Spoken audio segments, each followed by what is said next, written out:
Olá, eu sou a professora Daniela Melaré Vieira Barros, sou professora aqui da Universidade Aberta de Lisboa, Portugal, e é um prazer estar aqui convosco hoje falando um pouquinho sobre o tema dos estilos de aprendizagem como inovação.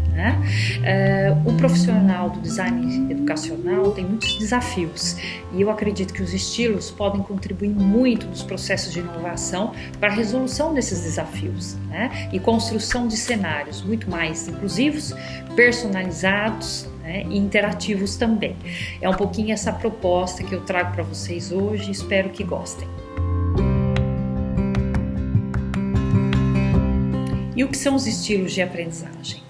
É uma teoria que é da área da psicologia e vem ao longo dos anos sendo trabalhada em várias áreas do conhecimento, em especial na área empresarial e chegando na educação com a vertente espanhola e inglesa mais adaptada às questões educacionais. É uma teoria bem interessante que vem sendo aprimorada e modificada para atender às diversidades de hoje.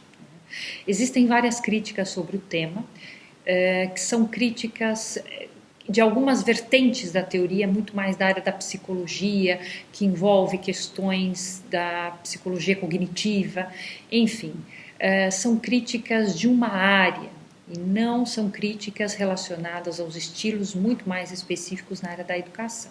É super importante um profissional de design educacional considerar os estilos de uso das pessoas, tanto do virtual quanto do presencial. Os estilos de aprendizagem, que é a teoria clássica, originou há cerca de 10 anos o que eu chamo de estilos de uso do espaço virtual, ou seja, a forma como as pessoas utilizam o virtual. E a partir daí é possível identificar uma série de características e elementos que facilitam muito a organização de cenários educativos, de atividades, de exercícios, de estrutura pedagógica.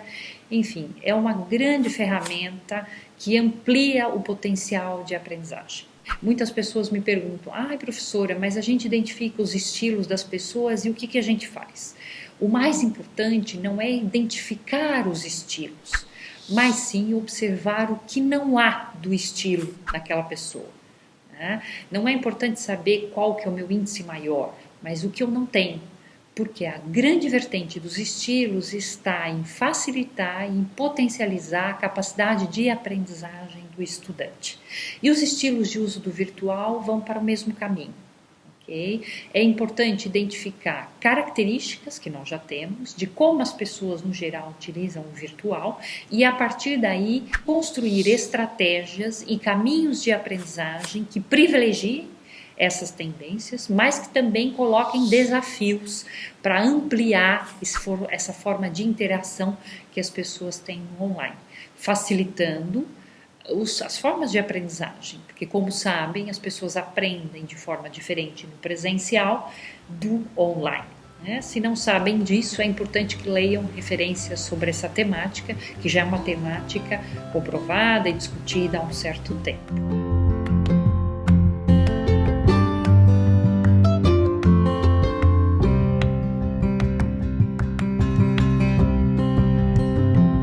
Eu disponibilizei para todos um material em PowerPoint que foi enviado à coordenação do curso para que vocês tenham acesso às referências, às informações com maior detalhe.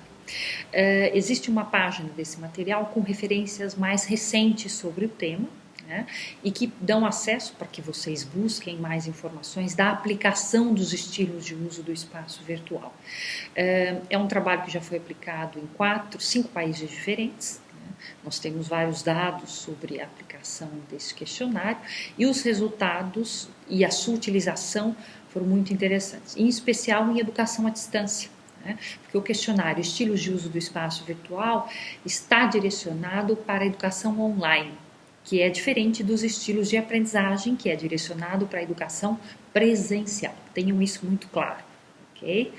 Bom, o que é importante destacar? A forma como as pessoas utilizam o online. Elas utilizam de formas características, que eu tenho aqui uma lista que está também aí nos slides para vocês, que são gerais. São algumas características que facilitam muito pensar como construir espaços online, cenários online de aprendizagem para essas pessoas. Sempre com a intenção de incluir e personalizar, ok? Não somente individualizar. Muitas vezes as pessoas falam, mas como é que eu vou individualizar o ensino? Não é isso. Uma classe de 50 estudantes, como é que eu posso individualizar o ensino? Não é assim que se pensa, mas sim personalizar o ensino. Não é construir atividades específicas e individuais, mas é dar cenários de experiências para que todos possam interagir. O mais interessante não é fazer atividades que privilegiem um estilo, mas sim uma diversidade de atividades que contemplem vários estilos, para que as pessoas tenham experiências e aprendam a aprender no online. Okay? Essa é a matriz do paradigma dos estilos de uso do virtual. Ele vem facilitar e ampliar os aspectos didático-pedagógicos para a construção de cenários online. É importante considerar que dessa lista, a forma como as pessoas utilizam o virtual, eu posso descrever aqui alguns aspectos que são comuns. Normalmente as pessoas buscam muita informação, né? Começa sempre por aí, ou seja, a forma de buscar informação.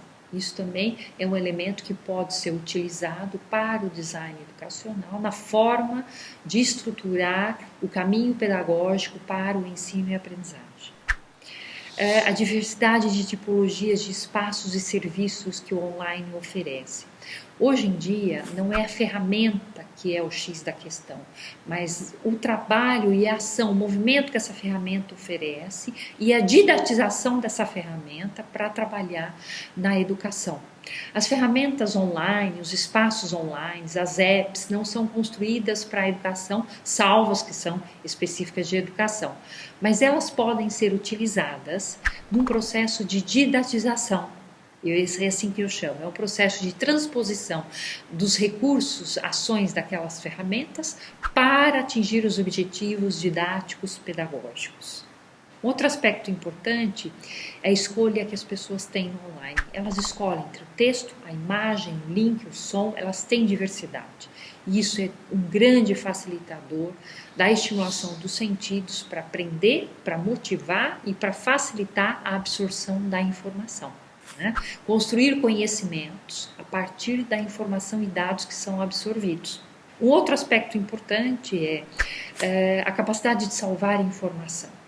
Nós sabemos que grande parte das pessoas que buscam as informações no online querem salvá-las de alguma forma. Né?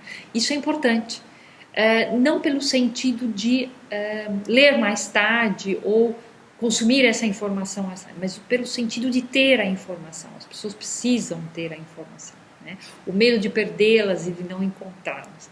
Isso também é um aspecto que auxilia na construção de estratégias pedagógicas para a educação no online.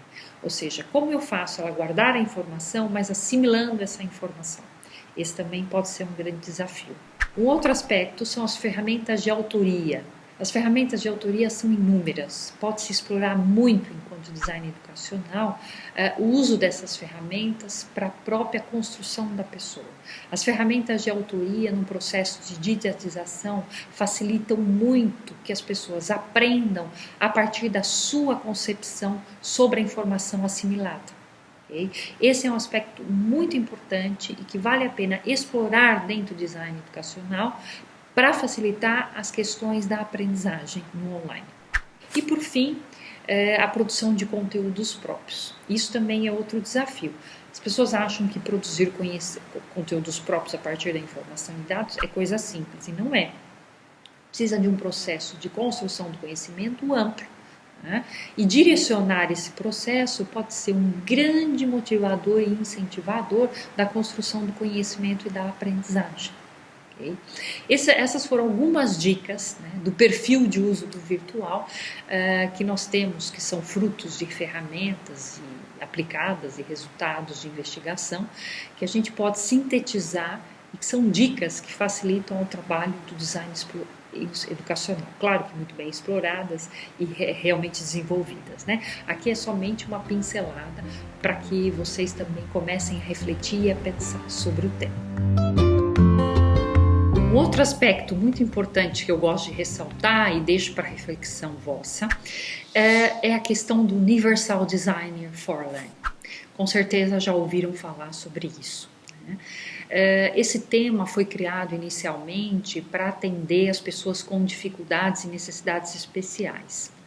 É um tema que vem dos Estados Unidos, existe literatura clássica sobre isso, mas os estilos de uso do virtual facilitam muito atingir o que o Universal Designer for Learning pondera. Ou seja, antecipar obstáculos, facilitar a diversidade, inovar para uma aprendizagem mais motivadora, facilitar a interação do estudante com os conteúdos e materiais, proporcionar o que as pessoas chamam muito hoje de engagement, que é um termo em inglês, né? Não é exatamente a motivação, mas é um conjunto entre motivação, comunicação, interesse, vontade, disponibilidade. O engagement é um tema que veio para ficar dentro da área da educação do online, porque ele explora de forma didática os processos de comunicação e envolvimento para a aprendizagem no online. Para além desses aspectos, eu gosto também de ressaltar que o Universal Designer for Learning quer superar obstáculos, né? Mas ele faz uma coisa que é muito mais importante, ele previne obstáculos. E quando, de uma forma ou outra, num espaço online, você dá várias opções de cenários com várias facilidades para o estudante, você, além de prevenir os obstáculos, você está evitando que o estudante não fique motivado e não se insira num processo mais de engagement no próprio ensino e aprendizado proporcionado. Okay? Também o Universal Design for Learning, além da motivação, fala que existem alguns princípios orientadores, que existem diferentes formas de autoenvolvimento, diferentes formas de representação em meios. Por isso a importância de dar opções de experiência para os estudantes, ou seja, cenários diversificados, atividades diversificadas, exercícios diversificados, tarefas diversificadas, né? Ambientes, ferramentas, ou seja, diversificação é um dos aspectos essenciais para se atingir essa facilidade de aprendizagem do estudante. Na realidade, o que nós estamos falando está relacionado a tirar qualquer tipo de problema para que a pessoa possa aprender mais rápido, mais fácil e melhor. Né? É um pouco nessa linha que eu quis trabalhar convosco, destacando os estilos de uso do virtual. Porque personalizar hoje é uma palavra que veio no entorno da educação e que engloba a questão da inclusão, né? Mas também engloba, como eu já disse anteriormente, a questão do individual, valorizar o indivíduo como um todo, nos seus aspectos amplos, né, e nas suas dificuldades. Mas a personalizar exige do docente, dos processos didáticos, algumas modificações, essas que eu já mencionei anteriormente, mas também modificações do próprio docente, da própria atuação docente. Quando eu falo em design educacional, eu estou falando também da postura do docente dentro desse processo de design. Ou seja, como o docente vai atuar com o estudante, né? Não é só o espaço e a construção do espaço que vai fazer por si só. Ele pode fazer muito por si só, mas a atuação do docente é essencial.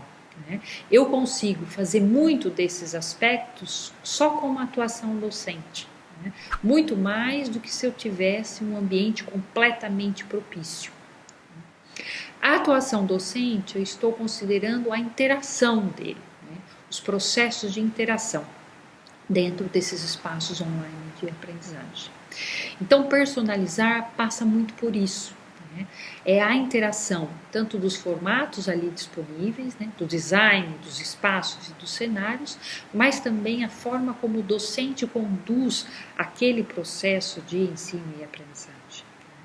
Personalizar está na empatia, na forma de comunicação, na atitude, na capacidade de inferência pedagógica, na capacidade de direcionamento do estudante. Enfim, são uma série de competências que também estão relacionadas ao docente. Mas é um tema que a gente deixa para uma outra palestra, né? Porque é um tema amplo e complexo de ser explorado. Aqui é importante deixar muito claro a questão do papel do design educacional dentro dessa personalização e dentro dessa inclusão.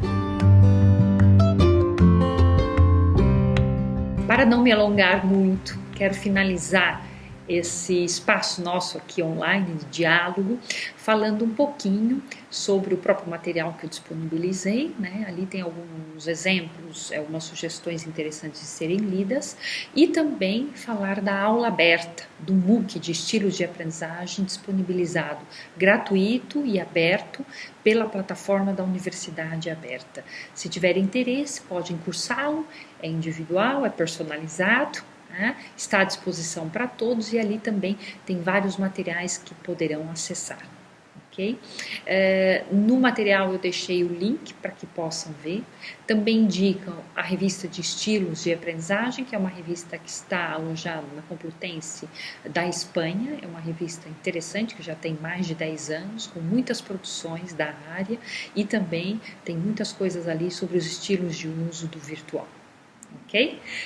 Espero que tenham gostado, espero que eu também tenha deixado algumas questões para reflexão, né? Aguardo que me façam questões e estou à disposição. Até breve e até um outro cenário de aprendizagem. Obrigada!